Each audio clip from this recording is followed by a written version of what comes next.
Welcome to ವಿಜ್ಞಾನ ಜಗತ್ತು. ಇವತ್ತು ನಾವು 9ನೇ ತರಗತಿಯ 3ನೇ ಪಾಠದಂಥ ಪರಮಾಣುಗಳು ಮತ್ತು ಅಣುಗಳು ಅನ್ನುವಂಥ ಪಾಠದ ಪ್ರಶ್ನೋತ್ತರಗಳನ್ನ ನೋಡ್ತಾ ಹೋಗೋಣ. ಬನ್ನಿ ಹಾಗಾದರೆ. ನಮ್ಮ ಮೊದಲನೇ ಪ್ರಶ್ನೆ ಇದೆ, 0.24 ಗ್ರಾಮ್ ಸಂಯುಕ್ತವೊಂದರ ಮಾದರಿಯನ್ನು ವಿಶ್ಲೇಷಿಸಿದಾಗ 0.096 ಗ್ರಾಮ್ ಬೋರಾನ್ ಮತ್ತು 0.144 ಗ್ರಾಮ್ ಆಕ್ಸಿಜನ್ ಇರುವುದು ತಿಳಿದು ಬಂದಿದೆ.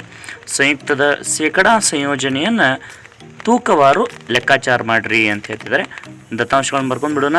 ಬೋರಾನ್ ರಾಶಿ 0.096 ಗ್ರಾಮ್ಸ್, ಆಕ್ಸಿಜನ್ ರಾಶಿ 0.14 ಗ್ರಾಮ್ ಇದೆ. ನೆಕ್ಸ್ಟ್ ಸಂಯುಕ್ತದ ಒಟ್ಟು ರಾಶಿ 0.24 ಗ್ರಾಮ್ ಇದೆ. ಸೊ ಸಂಯುಕ್ತದ ಸಂಯೋಜನೆಯ ಬೋರಾನ್ ಶೇಕಡಾವಾರು ಅಂತಂದರೆ ಬೋರಾನ್ದ ದ್ರವ್ಯರಾಶಿ ಡಿವೈಡೆಡ್ ಬೈ ಸಂಯುಕ್ತದ ಒಟ್ಟು ದ್ರವ್ಯರಾಶಿ ಇಂಟು 100 ಮಾಡಿದರೆ ನಮಗೆ ಶೇಕಡಾವಾರು ಸಿಗ್ತದೆ. That is 0.096 divided by 0.24 into 100 ಮಾಡಿದರೆ 40% ರಿಸಲ್ಟ್ ಬರ್ತದೆ, 40 ಅಂತ ಉತ್ತರ ಬರ್ತದೆ. ಸಂಯುಕ್ತದ ಸಂಯೋಜನೆಯಲ್ಲಿ ಆಕ್ಸಿಜನ್ ಶೇಕಡಾವಾರು ಎಷ್ಟು ಅಂತ ಕೇಳಿದರೆ 0.144 ಡಿವೈಡೆಡ್ ಬೈ 0.24 ಇಂಟು 100 ಮಾಡಿದರೆ ನಮಗೆ ಆನ್ಸರ್ ಬರ್ತದೆ 60% ಅಂತ. ನಮ್ಮ ಎರಡನೇ ಪ್ರಶ್ನೆಗೆ ಹೋಗ್ತಾ ಇದ್ದೀವಿ. 3.00 ಗ್ರಾಮ್ ಕಾರ್ಬನನ್ನು 8 ಗ್ರಾಮ್ ಆಕ್ಸಿಜನ್ನೊಂದಿಗೆ ದಹಿಸಿದಾಗ 11 ಗ್ರಾಮ್ ಕಾರ್ಬನ್ ಡೈಆಕ್ಸೈಡ್ ಉತ್ಪತ್ತಿ ಆಗ್ತದೆ.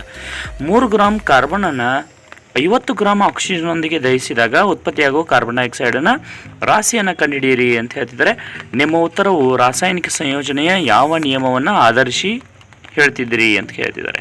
ನಮ್ಮ ಉತ್ತರ 3 ಗ್ರಾಮ್ ಕಾರ್ಬನನ್ನು 50 ಗ್ರಾಮ್ ಆಕ್ಸಿಜನ್ನೊಂದಿಗೆ ದಹಿಸಿದಾಗಲೂ ಸಹ ಕೇವಲ 3 ಗ್ರಾಮ್ ಆಕ್ಸಿಜನ್ 8 ಗ್ರಾಮ್ ಆಕ್ಸಿಜನ್ನೊಂದಿಗೆ ಮಾತ್ರ ವರ್ತಿಸ್ತದೆ, 11 ಗ್ರಾಮ್ ಕಾರ್ಬನ್ ಡೈಆಕ್ಸೈಡ್ ಉತ್ಪತ್ತಿ ಆಗ್ತದೆ.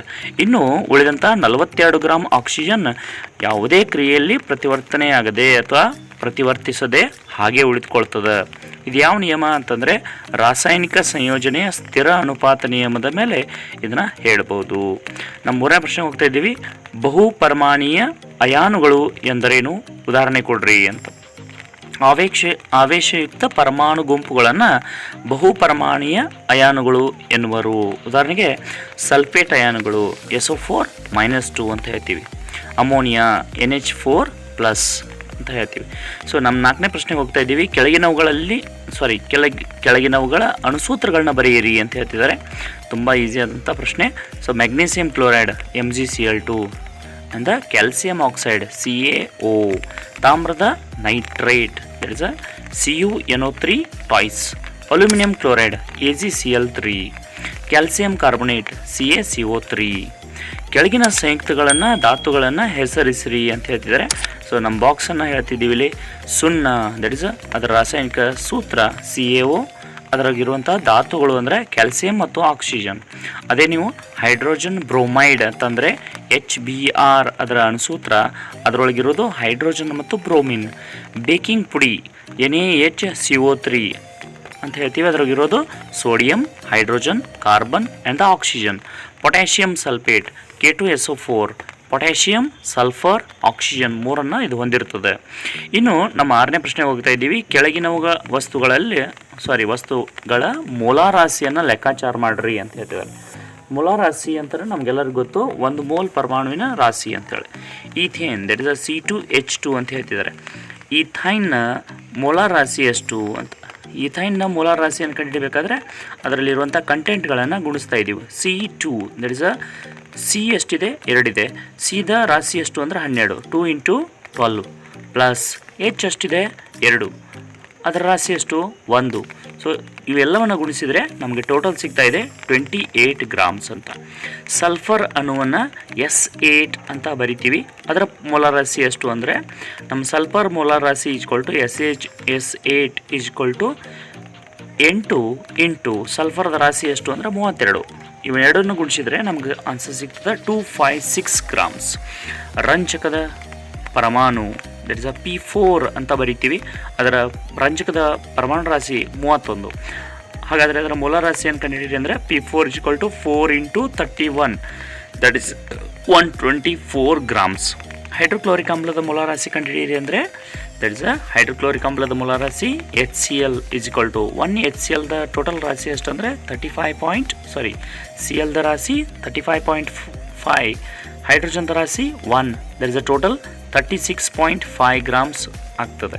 ನೈಟ್ರಿಕ್ ಆಮ್ಲ HNO3ಯ ಒಟ್ಟು ರಾಶಿಯನ್ನು ಕಂಡು ಹೋದರೆ ಮೊಲಾರ್ ರಾಶಿಯನ್ನು ಕಂಡು ಹೋದರೆ HNO3 that is H is 1 plus N the ಬೆಲೆ 14 ಪ್ಲಸ್ O 16 ಅಂತ 3 ಆಕ್ಸಿಜನ್ ಅದಾವೆ. ಹಾಗಾಗಿ ಅದನ್ನು 3ರಿಂದ ಗುಣಿಸ್ತಾ ಇದ್ದೀವಿ.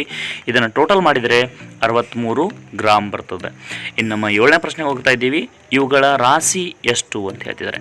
1 ಮೋಲ್ ನೈಟ್ರೋಜನ್ ಪರಮಾಣು, 1 ಮೋಲ್ ನೈಟ್ರೋಜನ್ ಪರಮಾಣು ರಾಶಿ ಎಷ್ಟು ರೀ ಅಂದರೆ 14 ಗ್ರಾಮ್. 4 ಮೋಲ್ ಅಮೋನಿಯಂ ಪರಮಾಣು ಅಂತ ಹೇಳ್ತಿದ್ದಾರೆ. ಅಮೋನಿಯಂ ಪರಮಾಣು ರಾಶಿ ಎಷ್ಟು ಅಂದರೆ 27 ಗ್ರಾಮ್. ದಟ್ ಇಸ್ 4 ಮೋಲ್ ಅಂತ ಹೇಳ್ತಿದ್ದಾರೆ. ಹಾಗಾಗಿ ನಾನು ಇಲ್ಲಿ ಬರಿತಿದ್ದೀನಿ 4 ಮೋಲ್ ಅಮೋನಿಯಂ ಪರಮಾಣು ರಾಶಿ is 4 × 27 that is 108 grams. 10 mole sodium sulphite ಅಂತ ಹೇಳ್ತಿದ್ದಾರೆ. ಸಲ್ಫೈಟ್ ಅಂದರೆ SO3 that is sodium Na2SO3 ಅನ್ನೋದು ಇದರ ಅಣುಸೂತ್ರ. 10 ಮೋಲ್ ಸೋಡಿಯಂ ಸಲ್ಫೈಟ್ ರಾಶಿ ಎಷ್ಟು ಅಂದರೆ 10 ಅಂದರೆ 10 ಇಂಟು ದ್ಯಾಟ್ ಈಸ್ ಏನು ಟೋಟಲ್ Na2SO3 ಇದೆಯಲ್ಲ ಅದರದ್ದು ಟೋಟಲ್ ತೆಗಿಬೇಕು. ದಟ್ ಇಸ್ Na ಇದೆ ಎಷ್ಟು 2, ಎನೆದ ಬೆಲೆ ಎಷ್ಟು, ಸೋಡಿಯಂದ ರಾಶಿ ಎಷ್ಟು ಅಂದರೆ 23 ಪ್ಲಸ್ ಎಸ್ ಅಂಥದ್ದು ಎಷ್ಟಿದೆ 32 ಒಂದೇ ಇದೆ, ಹಾಗಾಗಿ 32 ಒಂದೇ ಬರ್ತೀವಿ. ಪ್ಲಸ್ O 3 ಇದ್ದಾವೆ 3 × 16.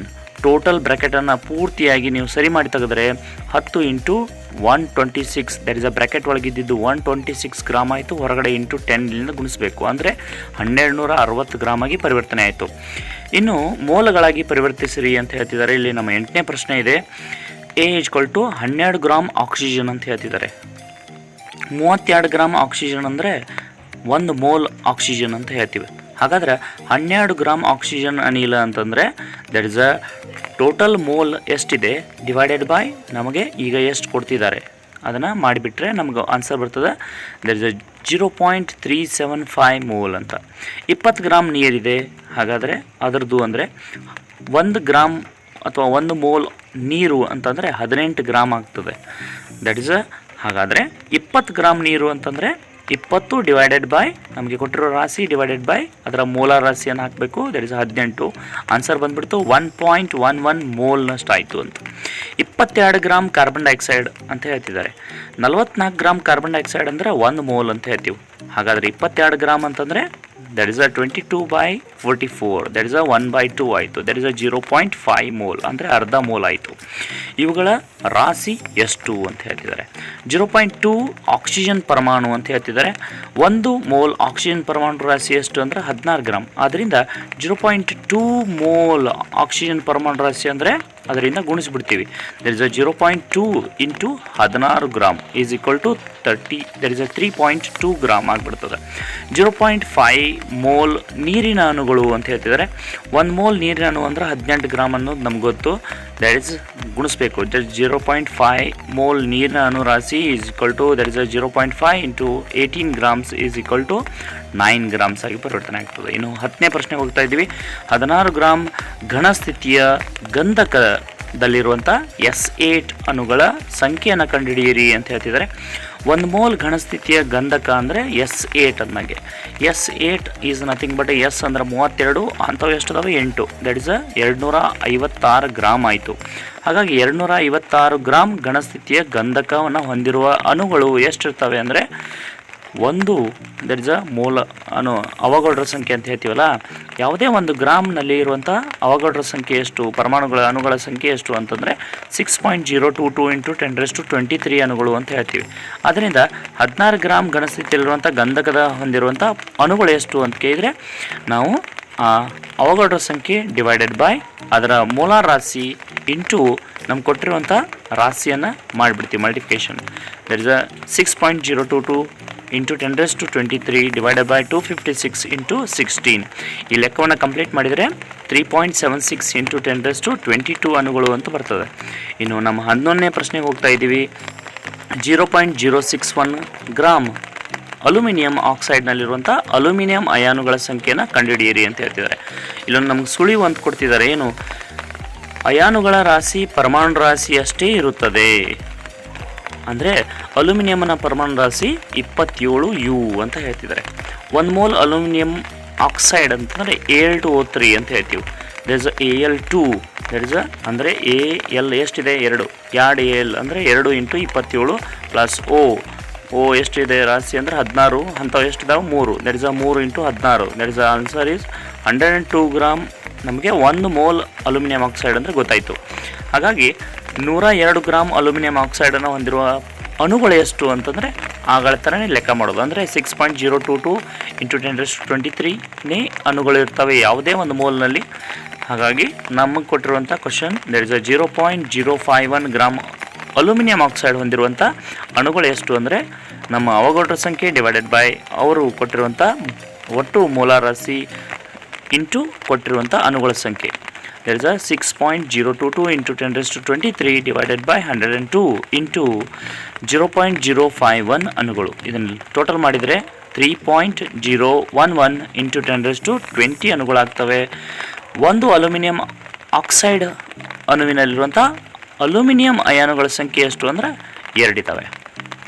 ಹಾಗಾಗಿ 0.051 ಗ್ರಾಮ್ ಅಲ್ಯೂಮಿನಿಯಂ ಆಕ್ಸೈಡ್ನಲ್ಲಿರುವಂಥ ಅಯಾನುಗಳು ಅಂತಂದರೆ 2ದಿಂದ ಮಲ್ಟಿಫಿಕೇಷನ್ ಮಾಡ್ತೀವಿ. ದಟ್ ಇಸ್ 2 × 3.011 × 10⁻20 ಅಂತಂದರೆ ನಮಗೆ ಆನ್ಸರ್ ಬರ್ತದೆ 6.022 × 10⁻20 ಅಂತ.